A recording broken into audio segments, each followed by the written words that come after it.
Hey everybody, it's Lindsay with High Altitude Astrology bringing you another chart reading.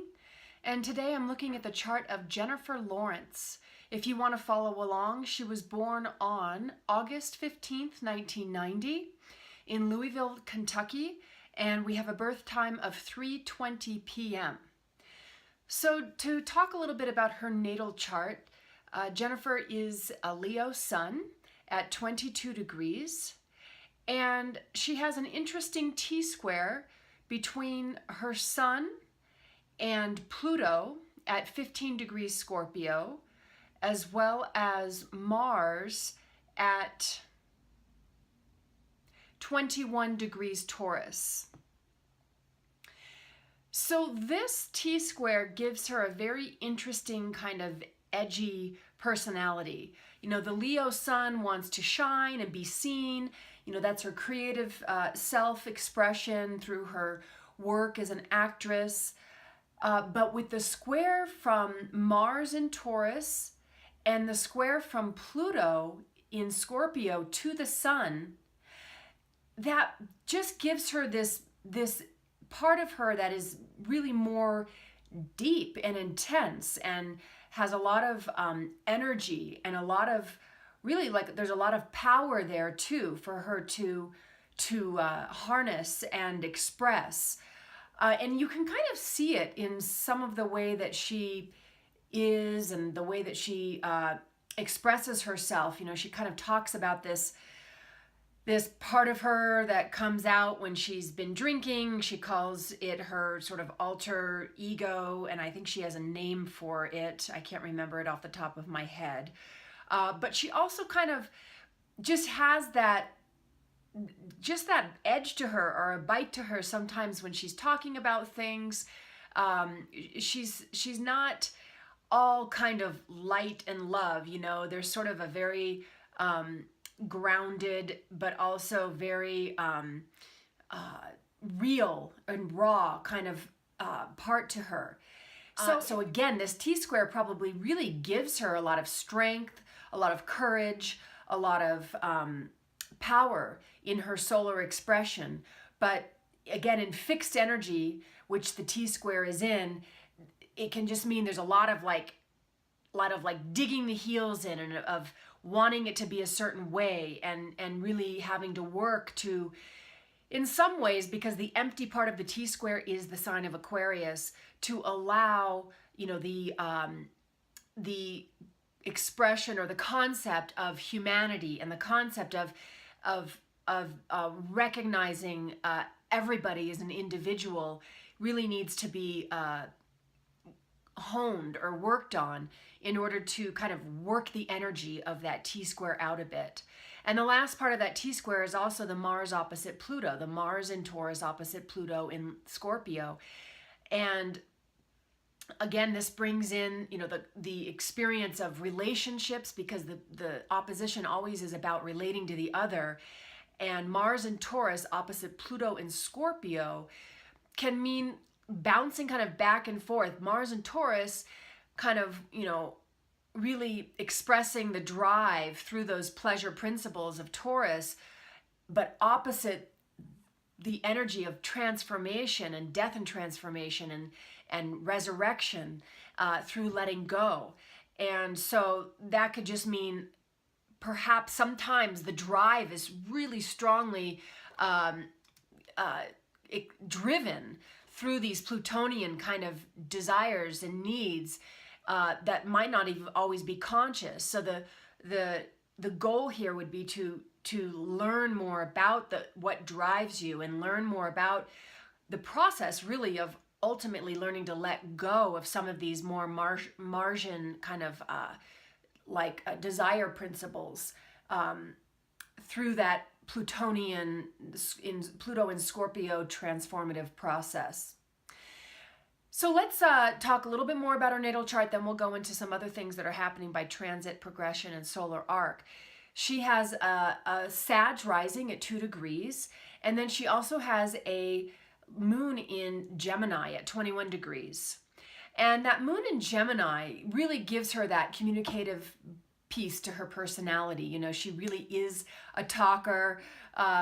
She tends to have a lot to say when she's interviewed, and then with that Sag rising, she's definitely got a sense of humor that she's always expressing, whether it's towards herself or towards other people. And she actually has Mercury right at the top of her chart at the 10th house. Mercury at 19 degrees Virgo.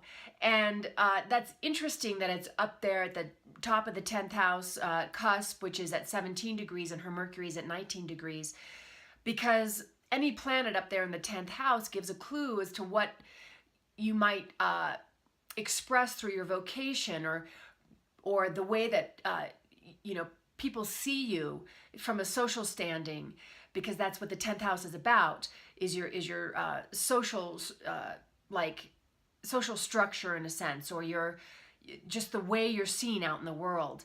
And her Mercury is in Virgo, and there's definitely sort of maybe a self-depreciating part of her dialogue too.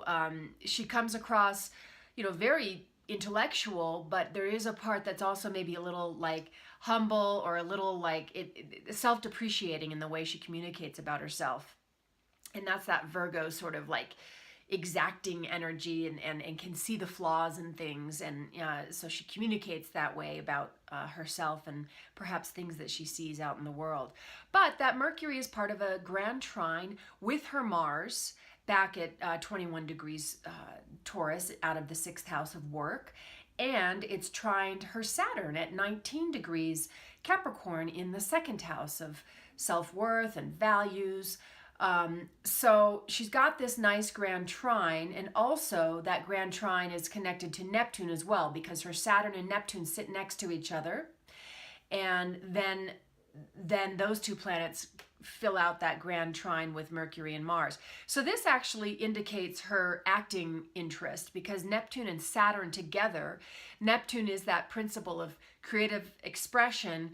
It is symbolic of imagination and the movies and music, and so it's there next to her Saturn, her work, and that's all in Capricorn, which is even more of a work energy.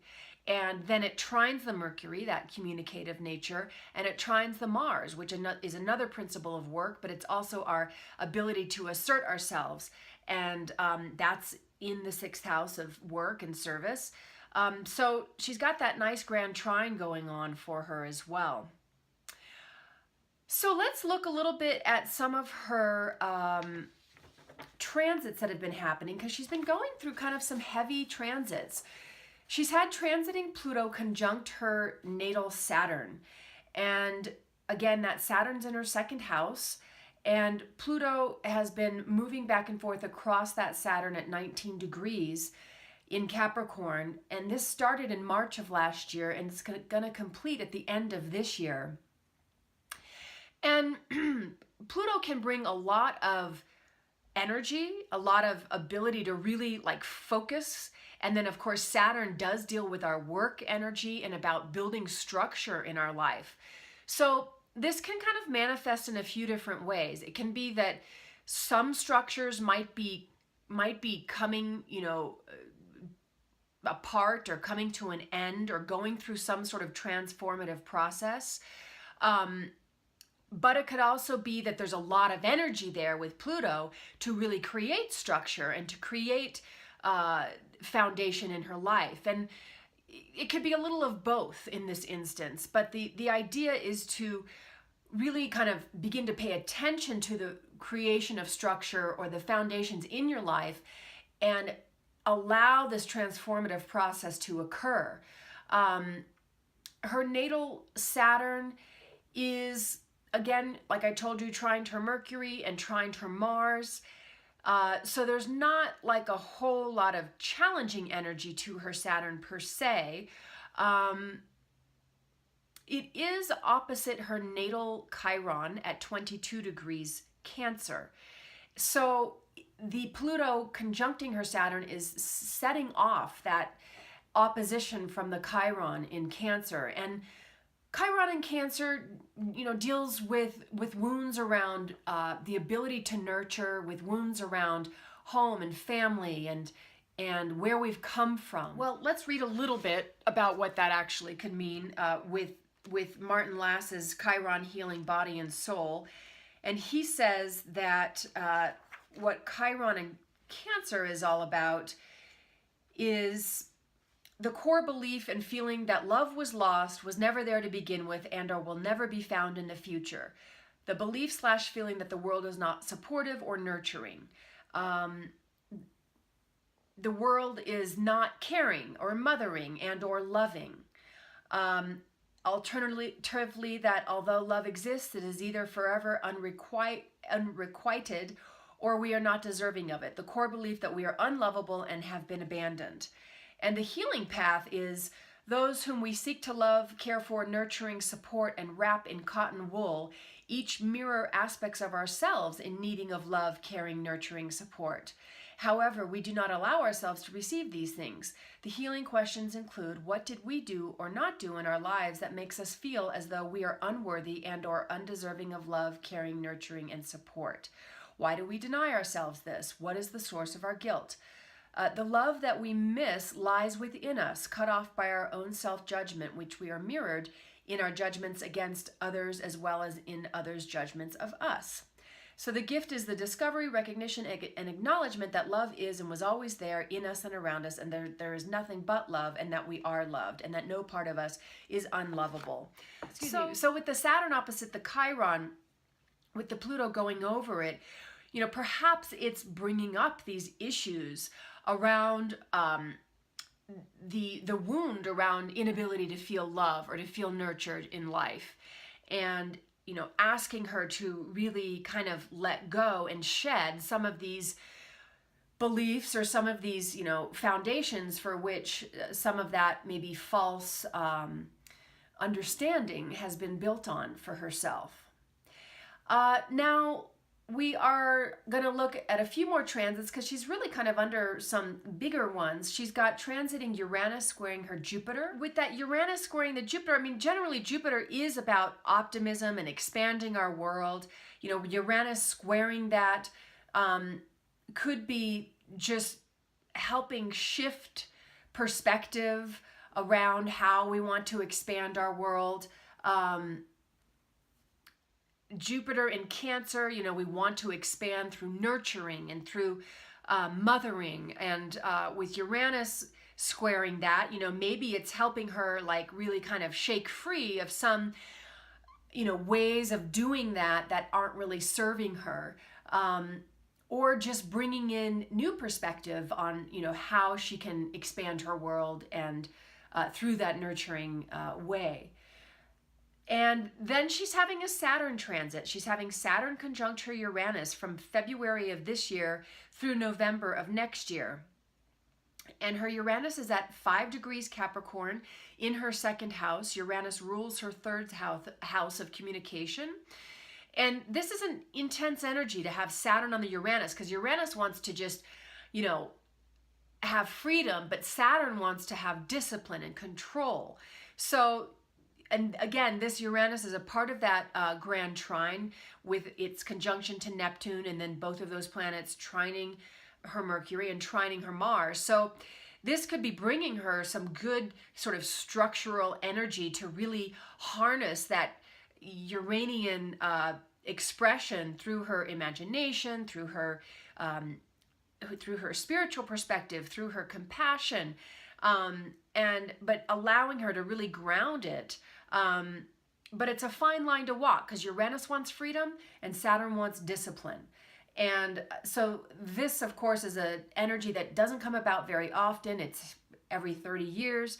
So, there's a lot of intensity here for her to work with, but it's there, and it's a part of that nice grand trine. So hopefully the energy isn't too sort of too challenging to work with at this time.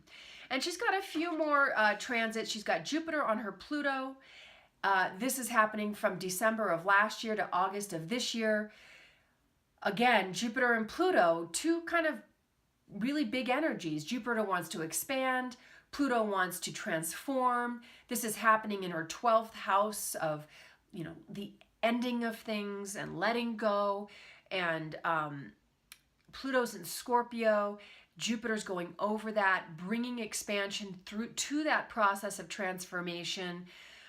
Really kind of like, in some ways, a lot of energy there to be harnessed again, because Jupiter wants to expand and Jupiter's positive, but Pluto wants to transform and let go. And it's stimulating that opposition from her Mars in Taurus. So, always with this Mars-Pluto opposition, you have to be very aware of your energy of assertion. And you want to make sure that you're doing your best to like really kind of express the elevated energies of Pluto, because Pluto has to do with the things that are in our unconscious, and we want to become aware of what's in our unconscious, so we're not allowing it to unconsciously drive our actions. So with Jupiter coming by, I mean, that could really help you to expand your perspective around those unconscious drives. Just have to really be aware that you're not like, just allowing the unconscious drives to totally take over and take control, because Jupiter can just really expand whatever it comes into contact with. So you want to make sure that you're doing your best to really process that unconscious and not allowing it to unconsciously drive your behavior. And she also has Jupiter squaring her Sun at this time. And that, again, is Jupiter in Scorpio, squaring that Sun out of the 9th house in Leo. Just a time, again, of really allowing herself to kind of expand her consciousness with Jupiter. And with the Sun, that means that she can just kind of begin to kind of come across more as somebody who's really allowing her expanded perspective to guide her self-expression, and for her to allow herself to express herself in a more expanded awareness kind of way. The only thing with Sun-Jupiter contacts is that at times we need to be aware of not sort of going overboard, because Jupiter can make us feel extremely optimistic and like we can do no wrong. So we need to make sure that we're, tempering that Jupiterian expansive energy, so that we're not just kind of like overdoing things and blindly kind of not thoroughly considering consequences. She's going through a couple of other things. One is progressed Sun conjunct her Mercury. And her progressed Sun is at 19 degrees of Virgo, right on her Mercury, which again sits right at the top of her chart. Now, Mercury rules her 7th house of relationships, and it also rules her 10th house of career. And with progressed Sun on the Mercury, it means the solar principle, the self-expression, is blending with the communicative self. But in that sign of Virgo, again, it's this part of her that wants to be discerning and wants to kind of self-expression blending with the communicative principle of Virgo, selflessness, self-service, I should say, humbleness, and exacting thinking. So just kind of an interesting time for her, playing itself out in the 10th house of career and also in the house of relationships. It could mean that she's beginning to be more discerning in her relationships and more discerning in her area of career. And I did hear her say that she's going to be taking some time off from filming. So this could be a reflection of maybe her kind of wanting to be a little more self-discerning in the way that she goes about kind of doing her career, the way that she is thinking about her career at this point. Finally, she's having solar arc Uranus opposite her Venus. And this is happening this year. And that's solar arc Uranus at 2 degrees of Aquarius, opposing her Leo Venus at 2 degrees. So this is probably helping her kind of loosen up her attachment a bit to, where she might get a little intense about Venus and Leo relationship energy. I mean, this could also mean, because Venus relates to her creativity, this could also mean that there's something happening in her creative expression where she's taking new risks and she's, you know, allowing herself to sort of find different ways of expressing her creative self through that Leonian principle. But also, it could mean that she's opening up her loving energy a little bit more to new ways of being in relationship, and also perhaps really not putting up with ways of being in relationship that aren't working for her anymore. Because Uranus kind of comes in and just, you know, says, no, it's not going to be this way anymore. We can't keep doing it the same way. Uranus wants freedom. Uranus wants to really stir up the pot. And Venus is about our loving energy and our loving preferences, you know, so it's perhaps helping her kind of stir the pot a little bit around her loving energy, but definitely also bringing in a new way of expressing her creative self as well. So this has been my chart interpretation of Jennifer Lawrence, and if you're interested in a reading, I do readings. I can be reached at info@highaltitudeastrology.com. Also, if you like this video, please subscribe, and I will see you during another chart reading. Thank you so much. Adios.